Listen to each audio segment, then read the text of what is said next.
নমস্কার বন্ধুরা, mister Mrs cooking আর্টে আপনাদের সকলকে জানাই আরও একবার স্বাগত। আজকে চলে এসেছি দুর্দান্ত স্বাদের একটা কেকের রেসিপি নিয়ে।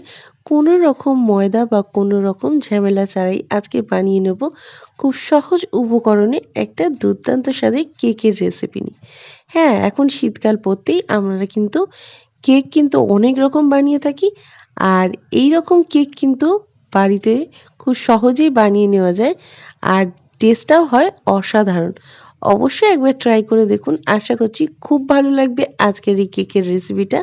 তার জন্য দেখতে হবে পুরো ভিডিওটা। সকলের কাছে অনুরোধ রইল পুরো ভিডিওটা দেখার জন্য। মাত্র 10 টাকার একটা বিস্কিটের প্যাকেট দিয়ে আপনারা বাড়িতে বানিয়ে নিতে পারবেন এই রকম অসাধারণ স্বাদের আর টেস্টি একটা কেক। চলুন দেখে নিই আজকের এই কেকের রেসিপিটা। আর ভালো লাগলে অবশ্যই কিন্তু লাইক করতে ভুলবেন না, আর কমেন্টের মাধ্যমে জানাবেন যে কেমন লাগলো। আর যা আপনাদের বন্ধু বা ফ্রেন্ডের সাথে এই ভিডিওটা অবশ্যই শেয়ার করবেন। এত সুন্দর একটা দুর্দান্ত কেকের রেসিপি চলুন দেখে নিই। আর যারা এই চ্যানেলে নতুন বন্ধু আছো, এখনও পর্যন্ত সাবস্ক্রাইব করনি, তাড়াতাড়ি করে সাবস্ক্রাইব করে নাও। পাশে থাকা বেল আইকনটা ক্লিক করতে একদম ভুলো না। চলো দেখে নিই আজকের রেসিপিটা বানানোর জন্য এখানে আমরা ব্রিটানিয়া বিস্কিটের ইউজ করেছি। আর ব্রিটানিয়া বিস্কিট কিন্তু আমরা নিয়েছি এখানে 10টা। কেকটা আমরা বেশি মোটা বানাবো না, তাই এখানে আমি অল্প পরিমাণে দিয়ে আপনাদের সঙ্গে দেখাচ্ছি। এরপরে নিয়েছি কিছু ড্রাই ফ্রুটস। আপনাদের পছন্দ মতো যে কোনো রকম ড্রাই ফ্রুটস এখানে ব্যবহার করতে পারেন। আমি এখানে ড্রাই ফ্রুটসগুলো নিয়েছি, কিশমিশ, খেজুর, আমন্ড সবগুলোই আমি এখানে নিয়ে রেডি করে নিয়েছি। আর এরপরে আমি বিস্কিটগুলোকে কিন্তু একটা খুব ভালো মিহি পাউডার বানিয়ে নেব। তাই বিস্কিটগুলোকে এইভাবে ভেঙে দিয়ে দিচ্ছি। আর ভেঙে দিয়ে দেওয়ার পরে আমি কিন্তু এর মধ্যে দেখুন খুব ভালোভাবে বিস্কিটগুলোকে আগে দিয়ে দেবো।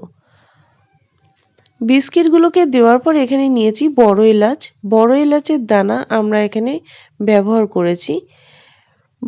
বড় এলাচের দানাটা দেওয়ার পরে এখানে আমরা ঢাকা দিয়ে এটা একটা মিহি পাউডার বানিয়ে নেব।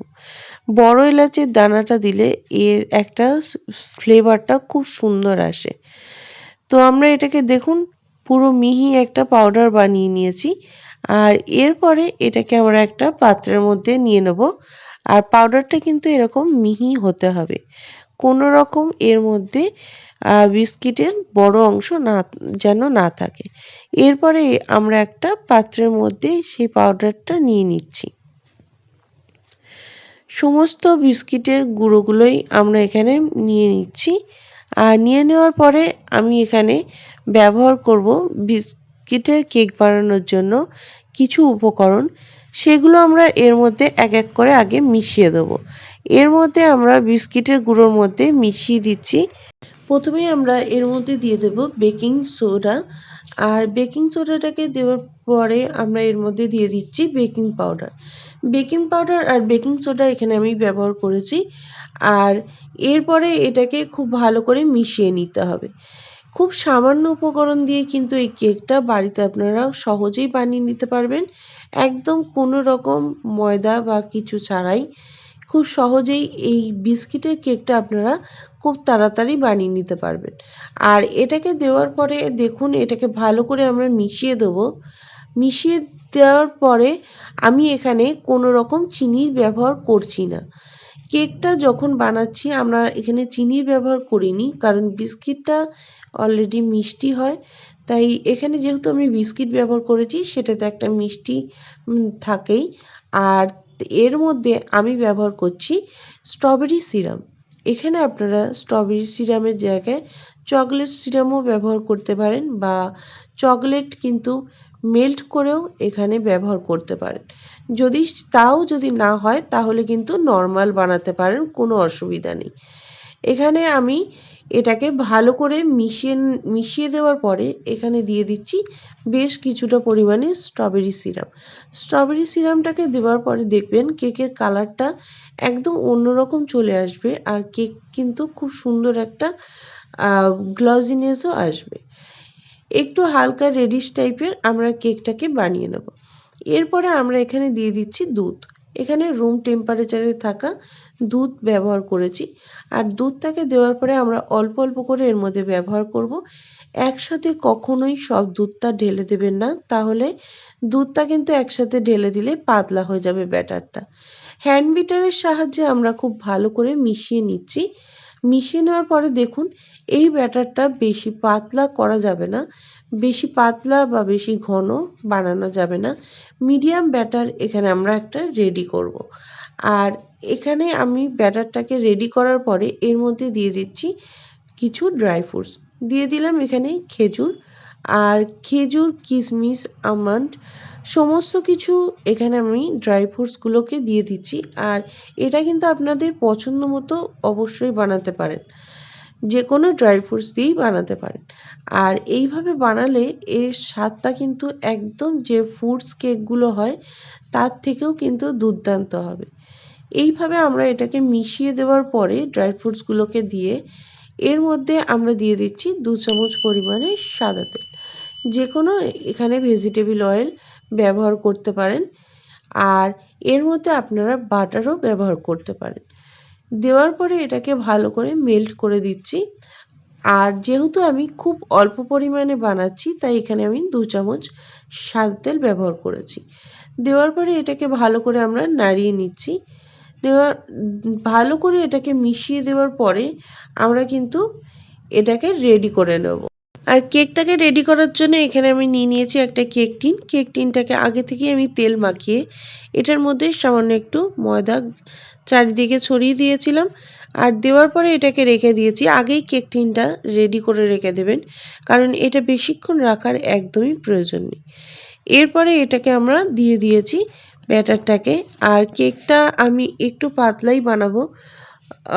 এরপরে এটাকে দেওয়ার পরে আমরা খুব ভালো করে এর ওপর থেকে এয়ারস বাবলসগুলো কিন্তু বের করে দেবো কেকটাকে একটু নাড়িয়ে।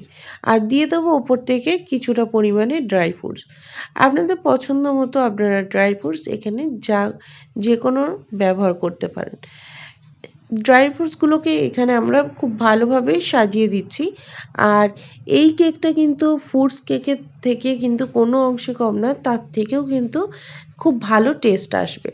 আর এরপরে আমি একটা কড়াইয়ের মধ্যে আগে থেকেই বসিয়ে রেখে দিয়েছিলাম কড়াইটাকে গরম করার জন্য।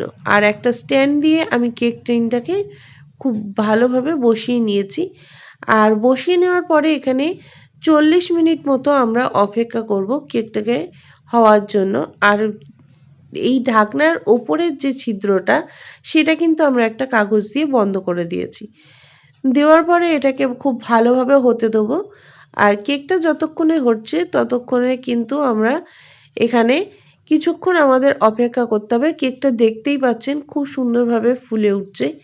কোনো রকম ময়দা ছাড়াই আপনারা বাড়িতে কিন্তু এইভাবে বিস্কিট দিয়ে বানিয়ে নিতে পারেন। আর আরেকটা কথা, যেহেতু এখানে আমি চিনির ব্যবহার করিনি, স্ট্রবেরি সিরাপটা ব্যবহার করেছি, তার জন্য কোনো রকম চিনির ব্যবহার করিনি। যারা কোনো রকম স্ট্রবেরি সিরাপ বা চকলেট সিরাপ ব্যবহার করবেন না, তারা বিস্কিটের সাথে কিন্তু চিনিটাকে গুঁড়ো করে নেবেন। এরপরে এই ঢাকনাটা খুলে আমি দেখে নিচ্ছি। দেখুন খুব ভালোভাবেই কিন্তু ওপর থেকে কেকটা একদম রেডি হয়ে গেছে। এরপরে আমি একটা টুথপিক দিয়ে ভালো করে দেখে নেব যে ভেতরের অংশটা হয়েছে কিনা। দেখতেই পাচ্ছেন টুথপিকের গায়ে কিছুই লাগছে না, ভেতরের অংশটা খুব ভালোভাবে হয়ে গেছে। এটাকে আমরা ঠান্ডা করে নেব, আর ঠান্ডা করে ভালোভাবে ডিমোল্ড করে নেব। ঠান্ডা করে আমরা নামিয়ে রেখে দিয়েছি কিছুক্ষণ। ভালোভাবে ঠান্ডা হয়ে গেলে তারপরে এটা তুলে নেব। কেকটাকে আমরা খুব ভালোভাবে ঠান্ডা হয়ে যাওয়ার পরে তুলে নিয়েছি। আর যত ঠান্ডা হবে তত কেকের কালারটা কিন্তু ঠিক এরকম চলে আসবে। একদম দেখুন খুব কালচে একটা ব্রাউন কালার চলে এসছে। আর কেকটা কিন্তু ওপর থেকে খুব একটা ভালো গ্লসিনেস এসছে। আমি ওপর থেকে দিয়ে দিয়েছিলাম একটু স্ট্রবেরি সিরাপ, তাহলে এটার টেস্টটা দেখতেও অনেক ভালো লাগে আর খেতেও কিন্তু অনেক সুন্দর হয়। এরপরে উপর থেকে একটু গ্রেট করা কাজু বাদাম দিয়েছি, আর কাজু বাদাম দিয়ে উপরে সাজিয়ে নিয়েছি। আপনাদের পছন্দ মতো যে কোনো কিছু দিয়েই এখানে ড্রাই ফ্রুটস দিয়ে সাজিয়ে নিতে পারেন।